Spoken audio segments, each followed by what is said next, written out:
Ladies and gentlemen, and all my friends, my name is Azizia Salma, and hereby I'm standing for the motion of the importance of quotas for women in high government positions. I believe that we should support this motion, and I would like to give my argument on this topic. Before I come to my argument, let me give you a brief explanation about quotas.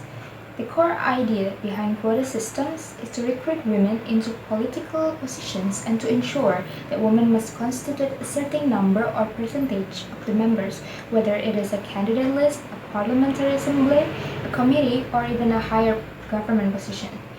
Based on data on Indonesian population projection from 2010 to 2035, from a total of 261 million Indonesians in 2017, the female population amounting to 130 million people, or around 49.75% of the population.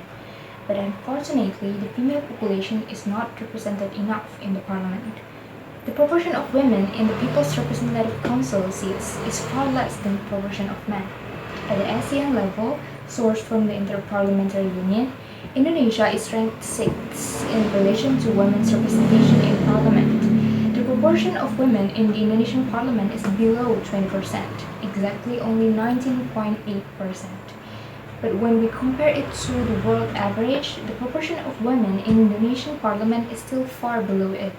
Since 1999 to 2014 elections, the number of women who have become members of the Indonesian parliament has not reached 30%. Women are as qualified as men, but they are not able to show their skills because of the assumption that women's education and political abilities are lower than men. Why is this quota system important? The system is used to address the problem of women's representation in parliament. Quotas will allow women not to represent only women, but will allow them to handle those issues that males might not concern.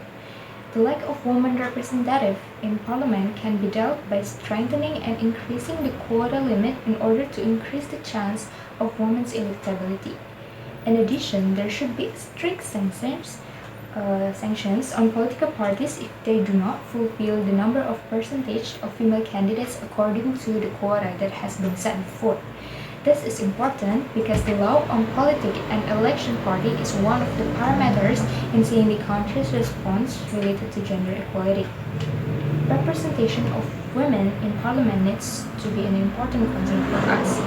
Women can have the authority to make policies that contribute greatly to the achievement of women's rights, specifically gender equality. Male members cannot fully represent the interests of women because of differences in experience and interests between the two genders. In the end, increasing the number of female candidates is indeed important to ensure the opportunity for electability in elections. It can be more ideal if parties place women as the top candidates in many electoral districts. But what's far more important now is to improve the quality of legislative candidates so that the number of women to become representative in the People's Representative Council become more numerous. So that's why I believe that we should support the quotas for women in high government position. Thank you.